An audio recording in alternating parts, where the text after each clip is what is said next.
And now back to your regular programming. If you speak better to yourself. You showed up for like probably the dumbest conversation we've ever had on this show. Let's have that smile again. Tell me how that happens. Physically should not happen. Relax. If you say it Give me as well. 3 times a day, God will line it up. He's just an absolute hack, and he gets his ass kicked by the teammates every week. It's just terrible. Welcome back to Hack City. Joe DeLeone, Sean Anderson, 2 former college football players from the University of Rhode Island, and today we're going to be buying or selling hype for 4 college football teams that are getting a lot of buzz heading into the season. We are also going to be reacting to and just sharing some quick thoughts on the first week of NFL preseason.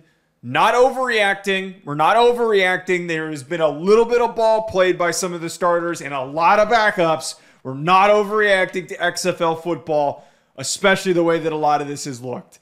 Before we get into it, though, Sean, can you share a quick word with our listeners from BetOnline? Yeah, I don't know what the hell Joe was talking about. I'm excited to overreact to preseason ball. It's the best in football and gambling. It's the best marriage in sports.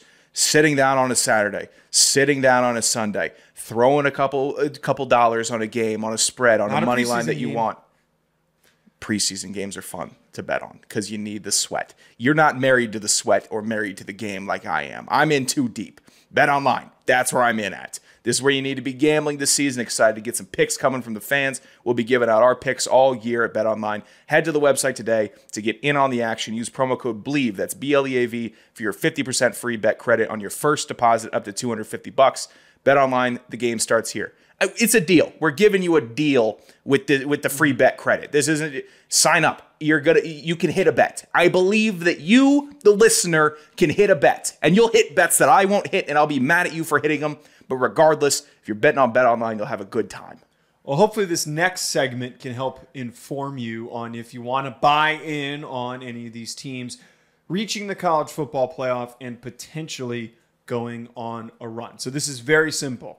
We're going to do this twice. We're going to do this week and next week. There's a lot of teams right now. We're past talking season. We're in lead up to the season.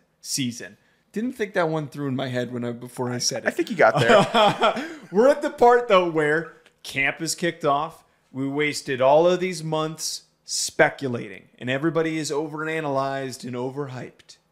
And we've got the right crop of teams that we're going to buy or sell if we think that this team is worthy of the praise that they're getting, or if they're going to crash and burn, and if they are not going to pan out. We did this last year. 2 of the teams that we had on overhyped, Clemson and USC. That was with Ryan and Matt Sims on the channel. So we're pretty good at predicting these things. Maybe. All right, I'm going to start us off here with Ole Miss. They were very bullish in the transfer portal. Jackson Dart comes back. He's a bit of a dark horse Heisman Trophy candidate. He's been one for me that I've been pushing to some people. That defense looks nasty. The offensive line, a good amount of guys come back. The receiving room looks dynamic. The running back room looks great. And we know Lane Kiffin is the darling of the SEC. Now that we don't have Nick Saban to talk about, we need a new man to prop up after Kirby Smart. Are you buying or selling the hype? Do you think that this team is good enough? And the hype specifically is, are they good enough to get to the SEC championship game and challenge Georgia? Selling the hype. Not selling the hype on Ole Miss. Damn. I'm sorry. When they give me something to be hyped about or something, hey, we've done this, this, and this, now it's time to buy. I'm not buying just because Saban left. I'm not. I think Kalen DeBoer is a great coach. Alabama's still a loaded team. Kiffin had, and I am a Lane Kiffin apologist, but I have my limits with him. And that's not me buying in saying Ole Miss is going to be running the SEC or they're going to be one of the 3 best teams at the end of the year. I don't like that narrative. He has not shown me enough in the last 3 years in the big games for me to really believe that he can do it. So right now, I am selling the hype on Ole Miss. They're a good team, and they did a lot of good things in the offseason, but it's Ole Miss. And once Ole Miss decides to stop playing second fiddle to everybody, then I'll start buying the hype. Wrong. I am buying the hype. Like, I know you are. You were saying there. Jackson Dart for Heisman in February. Yeah, I was. And you called me an ass for saying it. And now suddenly everybody is promoting the same exact thing that I was pushing in February. I'm buying the hype, but like 95% of the way there. I think that this is the second best team in the SEC. I think that this roster is the most loaded that Lane Kiffin has had. This is the most loaded that it's been at Ole Miss, more loaded than the year when Laramie Tunsil and Robert Kimdichie were there, because they have an experienced quarterback who is a lot better than Chad Kelly, who can take this team to that next level offensively. He's a great runner. He is a poised passer that deserves more love for what he is going to accomplish every single week. If he stays healthy and everything goes according to plan, they will go to the SEC championship game. The reason why I say like 90% of the way there, they're not going to challenge Georgia. I'm sorry, Ole Miss fans. Georgia is just on another level right now. I think you could keep it close for most of that game, but Georgia, as we've seen them in the past when they're on this Death Star type of a trajectory, which it feels like that they are this year, they tend to barrel through teams. So you get to the SEC championship game, that's an amazing accomplishment. You go on to the playoff, but you're probably not going to win the SEC. It's not a Jackson Dart thing. I think he's a fine quarterback. It's a Lane thing. Once Lane gets out of his own way and stops tripping over his own feet. We say that about coaches, and then they eventually hit that next stride. I'm excited to see it. I think he's fun and good for college football. I really do. I need something from him to believe in this season. Ohio State has been hyped up to be a national championship contender. So are you buying or selling the hype that Ohio State will win a national championship this year? I feel real grimy saying this. I just feel dirty saying it. I'm buying the hype on Ohio State. I am. They are loaded. To be perfectly clear here, this isn't they can win a national championship. The hype is they will beat Georgia for a national title. You are buying that hype. I am buying that hype. Last week when we did our CFP predictions, we both had Ohio State and Georgia in the final. I had Ohio State winning it, and that's going to be a fantastic game. I don't think Ohio State is that scared of Georgia.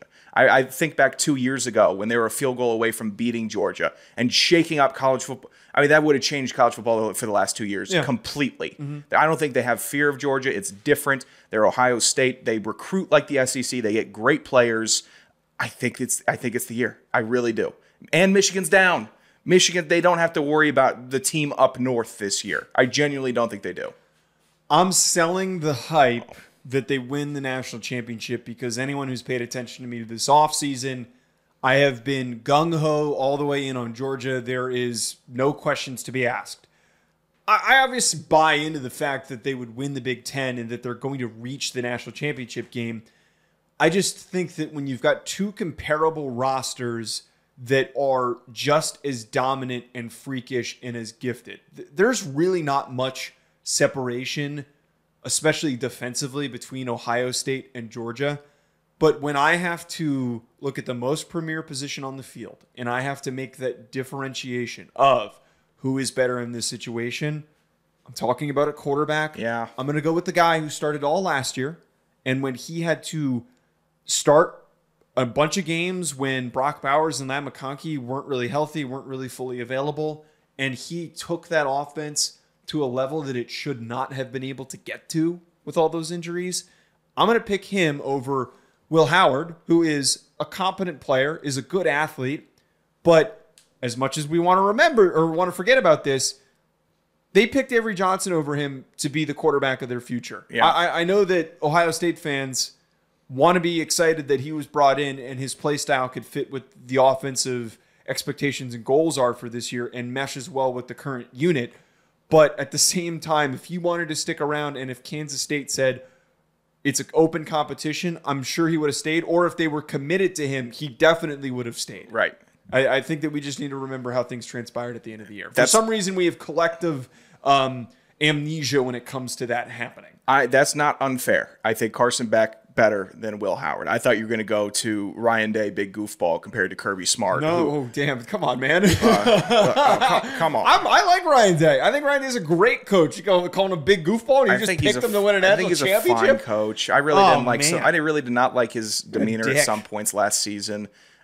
Yeah, he was a goofball last year. Are you kidding me? Remember, who was he calling out? Corso? Okay, well, no. It was Lou Holtz. Holtz. Yeah, pardon me. That was insane. Yeah, that's insane. That's not a championship coach. That's not what championship coaches do. Have you seen Lou Holtz started this? Like, I love Lou Holtz. I read his book. I'm a Notre Dame fan. I really love Lou Holtz. But whoever enticed this old man to start his own podcast, and it's just a bunch of like super right-wing takes, and he just can't sit up in his chair. He just looks so old. He looks so unbelievably old. Whoever did this to this poor guy needs to be put in prison. He should not be doing media appearances. But that to me is like, why are you yelling at this poor guy? He has been a historic, amazing coach in college football, and he is on his last legs. Could you imagine anyone doing that to Lee Corso? He's like a couple steps below where Lee Corso was last year. It's just like he found the low-hanging fruit tree and then actually didn't go picking from it. He found the one at the bottom that had already fallen off and decided to stomp on it. Yeah. That was just rough for me. Like Ryan Day is like the only piece of doubt in my mind for this Ohio State team, because I think he gets too emotional in the wrong ways, and he doesn't seem composed a lot of the times. I like a good composed coach, stoic demeanor on the sidelines. I know everything that's going on around me. I'm controlling the entire chessboard. He doesn't feel like that. He feels like he's out there on the field to me. This is weird that I'm defending Ryan Day and you just picked them to win a national championship, and I said that they can't win the national championship. I think the team's talent here will supersede any of his goofiness.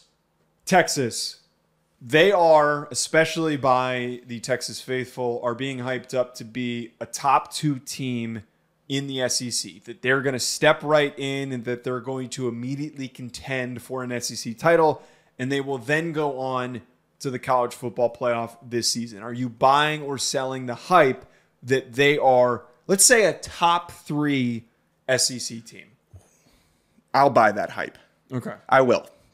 I'll buy that hype, and I think I'll double down in week 2 when they beat Michigan. That's when I will really be bought in. And you know what? Josh Fisher gave us he sold me a little bit. I talked to a passionate, regular Texas fan who's plugged into the team. Those? And he to a certain extent. We know how this college football Who thing is this? works. Is this someone I know?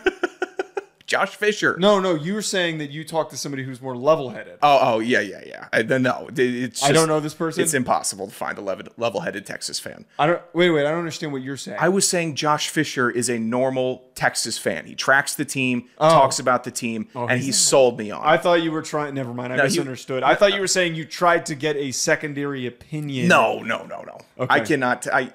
One Texas fan in my life is enough. That's my limit. I dealt with 3 on a daily basis in the office that I had to used to go to for my old job. That was, you'd probably imagine what. Okay, continue. I've got my one Notre Dame fan. It's nice. I like to kind of sparse it out. The crazies, yeah. Okay. Yeah, top 3. The schedule for Texas isn't brutal. I think that they could definitely make the CFP. They're loaded. I'm a Quinn Ewers believer. Sark he's grown on me, and that pains me to say. But I genuinely thought it was going to be a 2-year venture in Austin for him. And he's sticking it out, and he's building a program, and I'm starting to be impressed. And going into the SEC, it's going to be a pain because they're going to be the new guys on the block with a huge target on their back. You know, every pre-week meeting is going to go, hey, these guys just got here. We're not going to let them roll in easy. And that doesn't mean that counts for Mississippi State, counts for Florida, counts for Arkansas. All these games are going to be they're going to be giving Texas their best. I think Texas is better than their best, though. I do think they'll end up as a top 3 SEC team. I'm going to buy the hype on top 3. I think that right now they are the 3rd best team in the SEC stepping into the conference. I'm not going to go further than that. I know that I think Texas fans are excited for the expectation. I think that Josh definitely fits into the demo of the 5% at the end of the scale that are really, really bullish on what they can do every single year. He is unbelievable to talk shit with, which is why I love him. And which is why I was doing that the whole interview, and why the comment section was like, why is Joe so pompous? Like, you guys don't understand the relationship that I have with Josh. I buy that the most important thing, and it's so easy to lean on this when you've got, and I say it a million times over and over, when you've got a veteran quarterback who's been in a system for multiple years, and the play caller, head coach, whoever it might be, is still there and has been there for multiple seasons. That to me is an infinite stock booster. You have consistency at a position that everyone in the country is failing at miserably to find consistency. So having Quinn Ewers, a young group of receivers that are stepping up, and then Isaiah Bond, who can take over that Xavier Worthy type of a role, beat you over the top, big yak player. He's a great athlete. We talked about the questions on their defensive line, what needs to be resolved if they have anything to worry about replacing Devondre Sweat and Byron Murphy. But I'd buy it, man. I think that when I'm doing my SEC power rankings for Rufino and Joe later today, I'm putting Texas at number 3, so I'm going to buy into that. I'm sure that'll be a nice calm show between you two. Oh, Blake's power ranking that he sent me that I have to make a graphic for is insane. It's I almost texted him and I'm like, you know what? I'm going to save it for the show. Because guess where LSU is? Not where they should be. Oh, why would they be? They're in the top 4. They're in the top 4. Ahead of Texas. That's absurd. Ahead of Tennessee. Ahead of Missouri. Yeah. Blake's going to be mad that I'm just airing him out right now. I love you, Blake. Last one. Miami. They are being hyped up to win the ACC. Gee, I wonder who's doing that. It's definitely not me doing it. They're being hyped up to win the ACC and to go into the college football playoff. Maybe to go 12-0. Who said that? Oh, wait, it was me. Are you buying or selling the hype that this is an ACC championship winning team? And if you want to double down on the buy-in, put more money in, are you buying in on the 12-0 regular season? I'm buying in on Miami winning the ACC. Okay. I am. I really am high on Miami this year, which Miami could do some Miami shit and make me look like a fool by week 4. Like I could be sitting here miserable thinking of myself, I don't know anything about this sport. But I think I do. Cam Ward is legit. We've been tracking him for years. He has improved every single year, and he is a gamer. And from a negative last year, Mario Cristobal, a lot of the bad coaching stuff, I think they needed to flush it out of the system. Wow. It reminds me of, do you remember that terrible game between Atlanta and Dallas, where Dallas came back and they kicked the onside kick and they recovered it and Atlanta didn't touch it. And everyone needed a refresher. Mm-hmm. How could you do that? How could you forget? Now everyone knows how to receive an onside kick. Mario learned, we take the knee. I think that a lot of the weird stuff that happened with Miami last year won't happen. I'm going to get a text from Ryan just reminding the fact that he's done this multiple times. I know. He does this a lot. And I'm big on Miami this year. That is the only thing that makes me a little nauseous is that Mario loves to do stupid things in game. That's true. But you and I both grew up with dads who are somewhat disciplinarians, right? Mm-hmm. I'm sure I lost my phone all the time when I first had my cell phone. Lost it, and then eventually I started learning through enough discipline. I don't think this is the same. Eventually you stop losing your phone. Okay, but he's not a big, dumb, fat 14-year-old. He is a 40, 50-year-old man that has been coaching college football teams at the most premier level for decades. That's a fair point. What are you selling Miami now? No, I'm buying it. It's just stupid logic. I just think that eventually he has to take the next step. Okay. I believe it happens this year. He's got a legit team, great wide receivers, and a great quarterback. I am buying it, the Miami hype. I am buying the hype as blindly as possible. I think that when you're investing in stocks, you're going to take your blue chips. You're going to put some money in Georgia. You're going to put some money in Ohio State because you know that this is a proven product that what you're going to get. It's just consistent when you have takes on them. Maybe it goes a little awry, but for the most part, it's as safe as it gets. You got to throw a little bread on something crazy because when it hits, then you can rub in everyone's face at how you knew that this was coming. And anyone who's like, you're crazy, you can go screw if you want to doubt me. I really think that this Miami team not only has the best roster in the conference, it's got one of the most premier quarterbacks that if everything hits is going to have a ridiculous season. We're talking first round pick. We're talking Heisman finalist. Everything lines up perfectly. Sure, there is reason to be uneasy about Mario Cristobal and his ability to sometimes prepare his teams for games and then make in-game coaching decisions. But as you said, I think at a certain point, he knows that he needs to take that next step. Yeah. Just like Mike Norvell did. And I've been doing this a lot this offseason. I compared Michigan to Ohio State in the way that Ohio State brought all these guys back. I am comparing Miami to Florida State in the way that they were aggressive in the portal, in that now in year 3, Mario showed improvement in year 2, but needs to prove, hey, now I'm really the guy that is going to take this team to the next step. I think Miami's back. Maybe it bites me in the ass. Maybe Mario kills me with that, but they are going to win the ACC, and I think that 12-0 is certainly on the horizon for them. It's going to be a fun ride, especially getting hyped up all offseason about Miami. One way or another, they're going to be entertaining.